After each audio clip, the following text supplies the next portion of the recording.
Hello everyone. आज हम पढ़ने जा रहे हैं क्लास 7 का chapter 4 motion in a plane. ये चैप्टर का सेकंड पार्ट है। फर्स्ट पार्ट ऑलरेडी बन चुका है, लिंक डिस्क्रिप्शन में मिलेगी, जाकर वहाँ पर देख लीजिएगा। शुरू करते हैं आज की क्लास। चैप्टर का नाम है मोशन प्लेन और हमारा टॉपिक भी है motion in a plane. Motion in plane जैसे टॉपिक का नाम है, मान लेते कोई पार्टिकल है जो कि प्लेन में मोशन कर रही है। प्लेन है, सपोज करते हैं कि एक्स वाई प्लेन है, क्योंकि एक्स वाई प्लेन हमको आसानी से हमारे साथ फेमिलियर भी है और आसानी से समझ में भी आता है। तो मानते हैं एक्स वाई प्लेन में बॉडी मोशन कर रही है। ये एक्स वाई एक्सिस हमने ड्रा कर लिया। अब पार्टिकल इस प्लेन में मोशन कर रही है, तो एट टाइम t = 0 पे मान लेते ये पार्टिकल है ऑरिजिन पे थी। अब हम पार्टिकल इस पूरे प्लेन में मोशन कर रही है, कहीं भी मोशन कर सकती है, कोई रिस्ट्रिक्शन नहीं है। किसी पॉइंट मोशन कर रही हो, ठीक है, किसी पॉइंट पे मोशन कर रही हो, तो इस पॉइंट से म्यूचुअली परपेंडिकुलर डायरेक्शन में अगर हम परपेंडिकुलर ड्रा करें तो वो एक्सिस एक्स और वाई एक्सिस होंगे। हम मानते हैं कि एट टाइम टी पे particle is at time T particle point A पे था, ठीक है। तो मान लेते हैं कि यहाँ कोई पॉइंट ए है। अब पॉइंट ए पे था तो यहाँ पे कोऑर्डिनेट्स क्या होंगे, कोऑर्डिनेट्स एक्स और वाई मान लेते हैं। मीन्स कि ये हो गया एक्स और ये हो गया Y, X Y coordinate point A. अब पार्टिकल का पाथ ऑफ मोशन कुछ इसे ड्राइव कर देते हैं। एट टाइम टी पे पार्टिकल पॉइंट ए पे था, एक्स वाई कोऑर्डिनेट्स थे। आफ्टर सम टाइम, मतलब after delta T time, particle मान लेते हैं कि पॉइंट बी पहुंच गया। ये अब पार्टिकल बी पहुंचा है तो उसकी जो कोऑर्डिनेट है वो चेंज हो गया। तो नाउ अब जो हमारे पास टाइम है वो है टी प्लस डेल्टा टी और कोऑर्डिनेट्स हैं वो है X plus delta X and Y plus delta Y. Means कि ये जो डिस्टेंस है वो है डेल्टा एक्स और ये है डेल्टा वाई, ठीक है, डेल्टा एक्स डेल्टा वाई। अब बॉडी में डिस्प्लेसमेंट हुआ है, तो ए से बी का डिस्प्लेसमेंट अगर डेल्टा आर हो जाए, displacement between A to B is delta R vector, तो delta R vector equal to होगा ए बी वेक्टर के।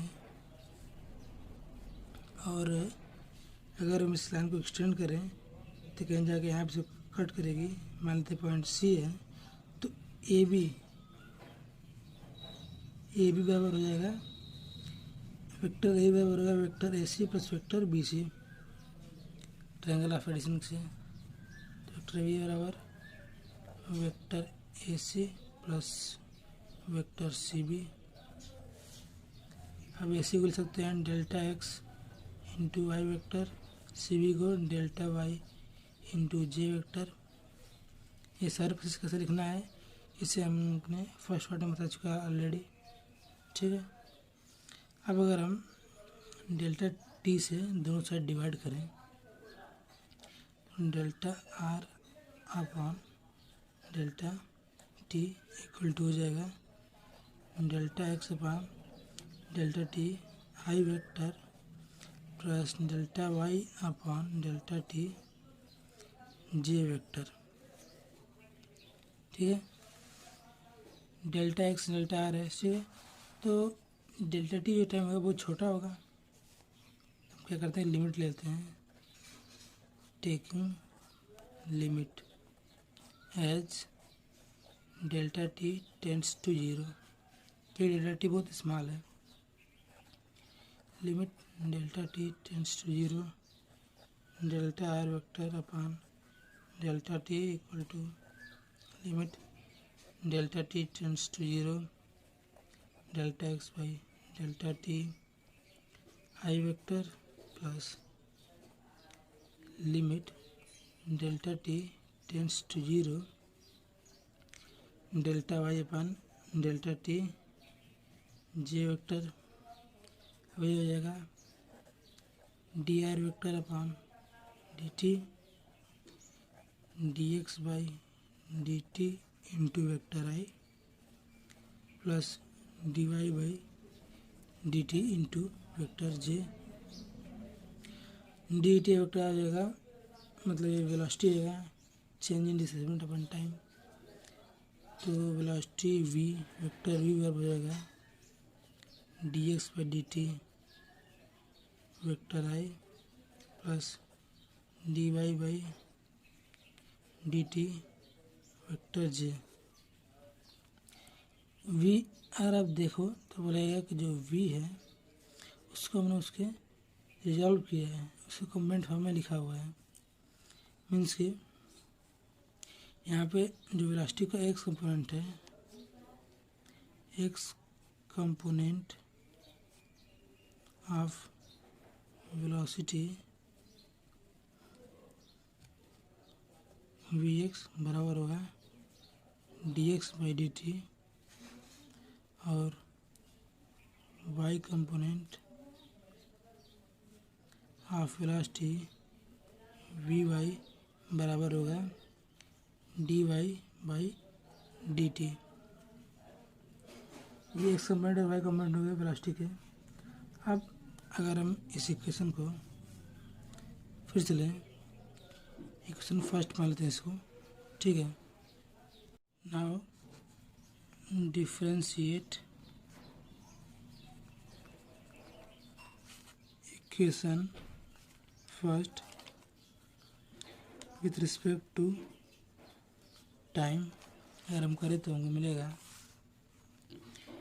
वेक्टर ए बराबर D T of vector V equal to D T of V X into vector I plus D T of V Y into vector J. अब यहाँ पे इस session को उसने component form में तोड़ दिए हैं, तो जैसे कि हमने वेलोसिटी कंपोनेंट लिखते हैं इस तरह X component components of acceleration A X बराबर होगा D T of V X और Y component of acceleration A Y बराबर होगा D T of V Y. Means आप देखो कि एक्स कोऑर्डिनेट एक्स कंपोनेंट और एक्स कंपोनेंट ऑफ एक्सेलरेशन और वेलोसिटी तीनों उसी से रिलेटेड है। कैसे? अब हमको पास क्या है, वी एक्स बराबर होता है D X by D T और ए एक्स बराबर D T of V X by D T, ठीक है। वाई कंपोनेंट की बात करें तो वाई के लिए भी सिमिलरली होता है वी वाई बराबर D Y by D T और ए वाई बराबर D T of V Y. अब अगर हम एक्स एक्सिस को लें, एक्स कंपोनेंट्स को लें और मान लें let A X is constant, मान लेट एक्स इज कांस्टेंट, तो डी वी एक्स बराबर हो जाएगा A X D T on integrating integrate करेंगे मिलेगा integration of D V X बराबर integration of A X D T. अब ए एक्स तो कॉन्स्टेंट हो गया तो हो जाएगा इंटीग्रेट कहाँ से करेंगे यू से यू एक्स से वी एक्स तक इंटीग्रेट करेंगे और यहाँ से 0 से टी तक। तो अनडिवाइडेड मिलेगा V X minus U X बराबर A X T means V X equal to U X plus A X T. ये हो गया हमारा इक्वेशन फर्स्ट। अब इस तरह हम 3 इक्वेशन निकालेंगे जैसे कि हमने मोशन इन स्ट्रेट लाइन में निकाला था। वी एक्स डी हो गया। अब सेकेंड इक्वेशन के लिए क्या करेंगे हम वी एक्स को ले सकते हैं D X by D T बराबर U X plus A X T.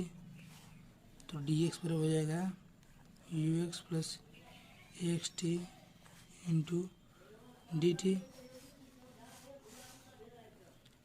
On integrating dx from 0 to x and ये था ux plus axt dt from 0 to t। तुमको मिल जाएगा x बराबर uxt plus half axt square. ये हो गया question second. अब on squaring equation first we get vx square बराबर ux प्लस axt का होल स्क्वायर। तो vx स्क्वायर बराबर हो जाएगा ux square plus ax square t square plus 2ux axt। फिर से यहाँ पे 2x कॉमन लेने पे हमको मिल जाएगा वी एक्स स्क्वायर बराबर U X square plus 2x into X. ये हो गया हमारा equation third. First second third ये 3 इक्वेशन आ गए एक्स एक्सिस के अलॉन्ग एक्स कंपोनेंट के अलॉन्ग।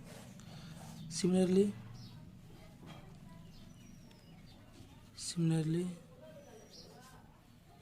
along y component हमको मिल जाएगा वी वाई बराबर U Y plus A Y T Y बराबर U Y T plus half A Y T square और वी वाई स्क्वायर बराबर U Y square plus 2ay into Y. First second third. इस तरह हम motion plane में X axis के along और Y axis के अलॉन्ग कंपोनेंट्स को ब्रेक करके और इन फार्मूला का यूज़ करके उसके हम पोजिशन को फाइंड कर सकते हैं। तो मोशन प्लेन क्या करते हैं कि उसको हम एक्स और वाई कंपोनेंट में डिवाइड करते हैं और फिर इन फार्मूला की हेल्प से उसको मोशन के पोजीशन को फाइंड कर लेंगे। इससे निकाल लेंगे एक्स कंपोनेंट और इससे निकाल लेंगे वाई कंपोनेंट। सिंपल। तो मोशन प्लेन सिर्फ इतना ही है। ठीक है। तो इस तरह मोशन प्लेन हो गया हमारा। अब हम जो नेक्स्ट टॉपिक है वो है projectile motion. Projectile motion motion plane का बहुत एक इम्पॉर्टेंट एग्जांपल है। ठीक है। जिसमें कि जो स्टेशन है वो कांस्टेंट रहता है। अब इसमें होता है क्या, मान लेते हैं कि अर्थ सरफेस है। ठीक है। अब अर्थ सरफेस के नियरली अगर इस किसी पार्टिकल को थ्रो किया जाए, ठीक है, पार्टिकल यहाँ पे उसको थ्रो किया जाए और अगर वो पार्टिकल एक कर्व पाथ पे मूव करे कुछ इस तरह और फिर आगे ग्राउंड पे गिर जाए इस टाइप के मोशन को हम प्रोजेक्टाइल मोशन कहते हैं और इस पार्टिकल को प्रोजेक्टाइल कहेंगे। मीन्स कि जो पार्टिकल है, particle is called as projectile. Particle को हम प्रोजेक्टाइल कहेंगे and its motion is called projectile motion, और इस मोशन को प्रोजेक्टाइल मोशन कहेंगे। ये होता है प्रोजेक्टाइल मोशन का डिफिनेशन। हम इसी फिगर समझते हैं कि प्रोजेक्टाइल मोशन होता कैसे है। ये हॉरिजॉन्टल है और सरफेस, तो मान लेते हैं ये एक्स एक्सिस है और ये वर्टिकल है, तो ये मान लेते हैं वाई एक्सिस है। अब ये ऑरिजिन था वो, मानो कि हमने पार्टिकल को थीटा एंगल्स अर्थ से थीटा एंगल पे थ्रो किया विथ इनिशियल वेलोसिटी u। ये उसका इनिशियल वेलोसिटी u है। तब इसका एक्स कंपोनेंट भी होगा, वाई कंपोनेंट भी होगा, तो इसका एक्स कंपोनेंट हो जाएगा u cos थीटा और वाई कंपोनेंट होगा u sin थीटा। अब इसको स्टार्ट करने से पहले कुछ पॉइंट समझ लेते हैं। पॉइंट्स क्या है? जो पॉइंट ओ है, पॉइंट ओ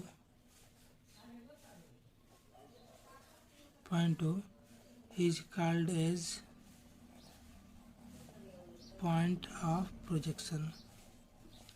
पॉइंट ओ को हम पॉइंट ऑफ प्रोजेक्शन कहते हैं क्योंकि इसी पॉइंट से प्रोजेक्शन स्टार्ट हुआ है। ठीक, थीटा जो है वो है, theta is angle of projection. कितने एंगल से प्रोजेक्शन हुआ है, थीटा है, उसे कहते हैं। ठीक, और मान लेते कि अगर किसी पॉइंट बी पे गिरा हो बी, तो O B is called as horizontal range, या फिर सिंपली आप सिर्फ रेंज भी कर सकते हो। ठीक है, अब पार्टिकल 0 से बी तक गया है, तो किसी एक पॉइंट पे अपने मैक्सिमम हाइट पहुंचा होगा। मान ले वो पॉइंट है ए, ये तो पार्टिकल को जितना समय लगा होगा पाथ ओ ए बी को ट्रेवल करने में, ट्रेवल इन टाइम, जिस टाइम में पाथ ओ बी पे ट्रेवल किया होगा उसको हम कहेंगे टाइम ऑफ फ्लाइट। और पॉइंट ए, जबकि बॉडी अपनी मैक्सिमम हाइट पे थी। ठीक है, ये पॉइंट ए था। अब जो पार्टिकल मूव कर रहा है, तो इसलिए इसका डायरेक्शन वेलोसिटी का इस डायरेक्शन में था u। यहाँ पे एक्सेलरेशन कांस्टेंट है, एक्सेलरेशन इज कांस्टेंट। ठीक है, अब u वेलोसिटी से गया, स्टार्ट किया अपने पॉइंट ऑफ पोजीशन से, तो उसका एक्स डायरेक्शन में जो कंपोनेंट था वो था u cos थीटा और वाई डायरेक्शन में u sin थीटा। देखो कि हर पॉइंट पे यहाँ पे अगर वेलोसिटी डायरेक्शन ये है तो एक एक्स डायरेक्शन में वेलोसिटी होगी और एक वेलोसिटी वाई डायरेक्शन में होगी। लेकिन जब हम पॉइंट ए पहुँचेंगे तो जो ये वेलोसिटी है वो एक्स डायरेक्शन में हो जाएगी और वाई डायरेक्शन में वेलोसिटी 0 होगी। फिर से नीचे आएगा, वेलोसिटी डायरेक्शन ये है, नीचे की तरफ वेलोसिटी डायरेक्शन हो जाएंगे। फिर इस तरह मीन्स कि पहले ये वेलोसिटी डायरेक्शन ऊपर की तरफ था, फिर मैक्सिमम पहुंचा, फिर नीचे की तरफ आने लगा। ठीक है, इस तरह से यहाँ पे मोशन होता है। एट टाइम t = 0 पे पॉइंट ओ पे था, at time T equal to 0 point O पे था पार्टिकल।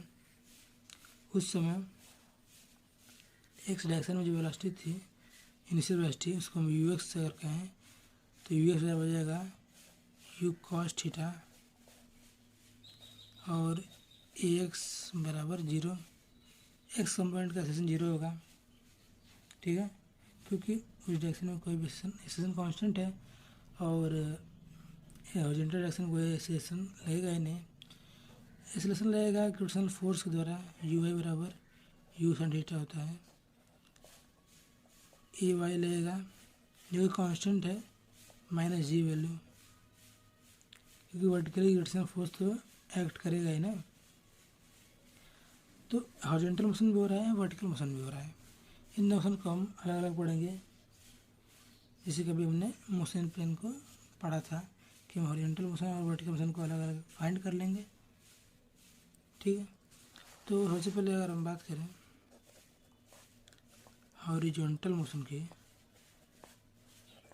हॉरिजॉन्टल मोशन, तो हॉरिजॉन्टल मोशन में क्या है, ए एक्स बराबर 0 है, तो वी एक्स अगर वेलोसिटी फाइंड करें हम तो वी एक्स बराबर हो जाएगा U X plus A X T means U X बराबर U cos theta. Velocity initial final दोनों सेम है, यू कॉस थीटा, कोई चेंज नहीं। कितना डिस्टेंस ट्रेवल किया तो एक्स बराबर U X T plus half A X T square, A X 0 ही है तो हो जाएगा यू एक्स टी मीन्स की U T cos theta, horizontally उसने U T cos theta distance travel किया, मीन्स उसका रेंज जो है वो है यू टी कॉस थीटा है, ठीक। वर्टिकल मोशन की बात करें, वर्टिकल मोशन, तो वर्टिकल मोशन में एक्सेलरेशन ए वाई बराबर है माइनस जी, ठीक। तो वेलोसिटी वी एक्स बराबर हो जाएगा U X minus G T, distance V Y बराबर होगा U Y minus G T और distance U Y T minus half G T square हो जाएगा। साथ साथ हमारे पास वी वाई स्क्वायर बराबर U Y square minus 2 G Y भी है, ठीक है। तो ये हॉरिजॉन्टल मोशन और वर्टिकल मोशन का हम अलग अलग पढ़ लिया। हॉरिजॉन्टल में उसका वेलोसिटी सेम है, कोई चेंज नहीं है, इसीलिए एक्सेलरेशन 0 हो गया। डिस्टेंस जो कवर किया, जो रेंज है वो हो गया you T cos theta. Vertically उसका एक्सेलरेशन था माइनस जी जो कि कांस्टेंट था, ठीक है। तो उसकी वेलोसिटी थी U Y minus G T, Y मतलब जितना उसने डिस्प्लेसमेंट किया वो होगा U Y T minus half G T square. तो ये वर्टिकल हॉरिजॉन्टल मोशन हो गया। अब हमने यहाँ पर जो डिस्टेंस पढ़ा है तो कुछ पॉइंट्स पढ़े हैं, point of projection, angle of projection, horizontal range, time of flight. Point of projection को पता ही है, एंगल ऑफ प्रोजेक्शन थीटा ही है जो कि हमको दिया रहेगा क्वेश्चन में, ठीक है। क्वेश्चन में थीटा दिया रहेगा या फिर कुछ और दिया होगा, थीटा पूछेगा। रेंज हमने फाइंड कर लिया यू टी कॉस थीटा, इसको आगे भी एलेबोरेट करेंगे, टी की वैल्यू पुट करके हम जो इसका एग्जैक्ट फार्मूला है वो फाइंड करेंगे। हम बात करते हैं टाइम ऑफ फ्लाइट की। टाइम ऑफ फ्लाइट क्या होगा, time of flight, path O A B को ट्रेवल करने में जितना टाइम लगा है वो होता है टाइम ऑफ फ्लाइट। अब 8 पॉइंट बी पे तक पहुंचने में हम पर्टिकुलर कितना टाइम लगा वो फाइंड करना है। तो हॉरिजॉन्टली ओ बी बराबर हमारे पास X equal to U T cos theta था, ठीक है। लेकिन 8 पॉइंट बी पे वाई कोऑर्डिनेट जो होगा वो 0 होगा, मीन्स जो वाई बराबर U T sine theta minus half G T square था तो वाई 0 हो जाएगा, मीन्स 0 बराबर U T sine theta minus half G T square. तो यहाँ से हमको मिल जाएगा, अगर टी कॉमन लें, टी कॉमन ले लें तो हो जाएगा T U sine theta minus half ji T equal to 0। अब या तो आइदर टी इक्वल टू 0 होगा और you sine theta minus half G T बराबर 0 होगा, तभी वैल्यू 0 आएगी। तो टी तो 0 हो नहीं सकता क्योंकि T equal 0 particle position O पे था।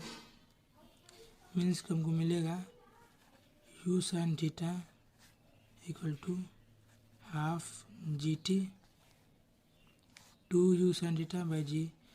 Time of flight T equal to हो जाएगा 2 U sine theta by G. ये हो गया हमारा टाइम ऑफ फ्लाइट। रेंज की बात करें तो रेंज मैंने फाइंड किया था, रेंज हॉरिजॉन्टल तो होगा नहीं, अरे सॉरी वर्टिकल तो होगा नहीं, सिर्फ हॉरिजॉन्टल होगा। तो जो रेंज था, रेंज ओ भी था, ओ भी हमने निकाला था क्या, यू टी कॉस थीटा, जो मिल गया था हमको। सिर्फ उसमें टी की वैल्यू पुट कर दी, हमने पे फाइंड कर ली। तो ओ भी बराबर हो जाएगा U cos theta into 2 U sine theta by G, U square 2 sine theta cos theta by G. तो रेंज ओ भी बराबर हो जाएगा you square sine 2 theta by G, और ये हो गया रेंज। मैक्सिमम हाइट की बात करें जो कि पॉइंट ए पे था, ये पॉइंट ए मैक्सिमम हाइट, ठीक। तो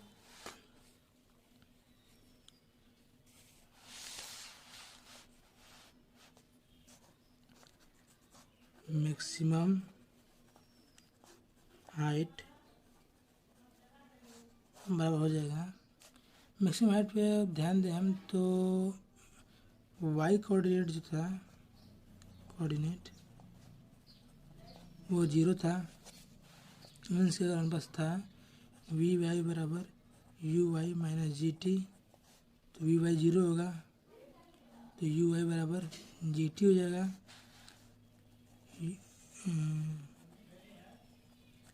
यू वाई बराबर उनका मिला है क्या है, you sine theta equal to G T. T के लिए हमको पता ही है,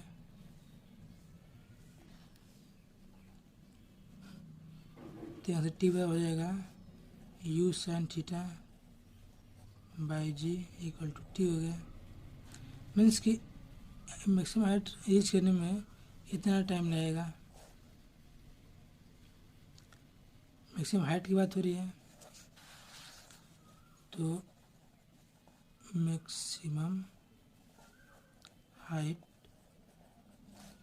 एच अगर मान लें हम इक्वल टू हो जाएगा u by t minus half G T square. H बराबर होगा यू आई की वैल्यू होती है यू साइन थीटा, टी की वैल्यू यहाँ से पुट कर दें u sine theta by g minus 1/2 g u sine theta by g का होल स्क्वायर। तो ये होगा u square sine square theta by g minus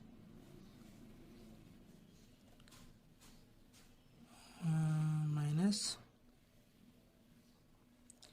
1/2 g, फिर 1 हटा दें u square sine square theta, है ना। अभी हम 2 जी एलसीएम ले लेते हैं, तो हो जाएगा 2 u square sine square theta minus u square sine square theta.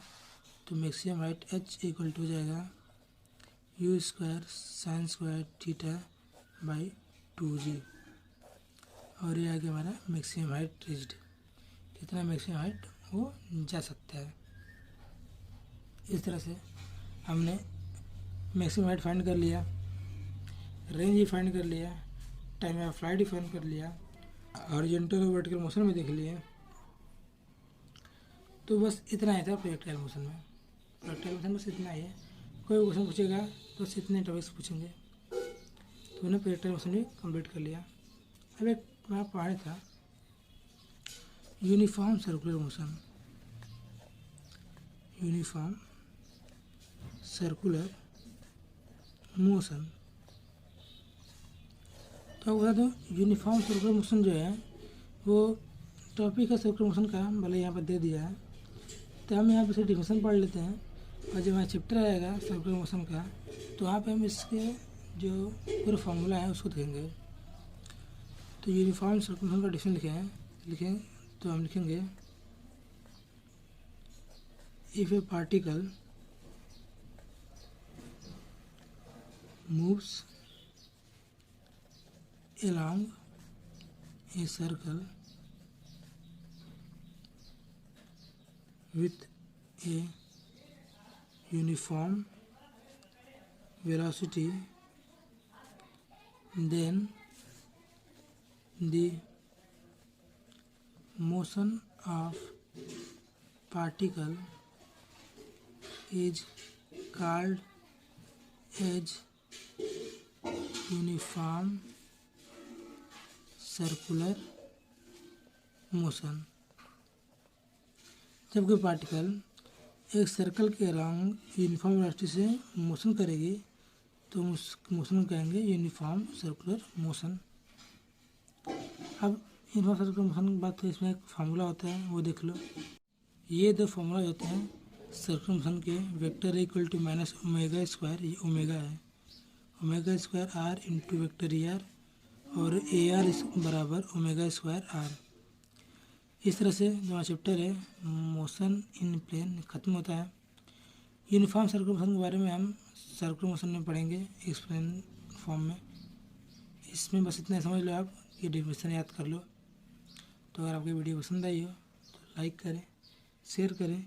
अगर कोई भी कमेंट्स हो, कोई भी दिक्कत हो, कुछ पूछना हो, कोई सजेशन हो तो कमेंट में ज़रूर दें, और हमारे चैनल को सब्सक्राइब करें। तो मिलते हैं नेक्स्ट वीडियो में।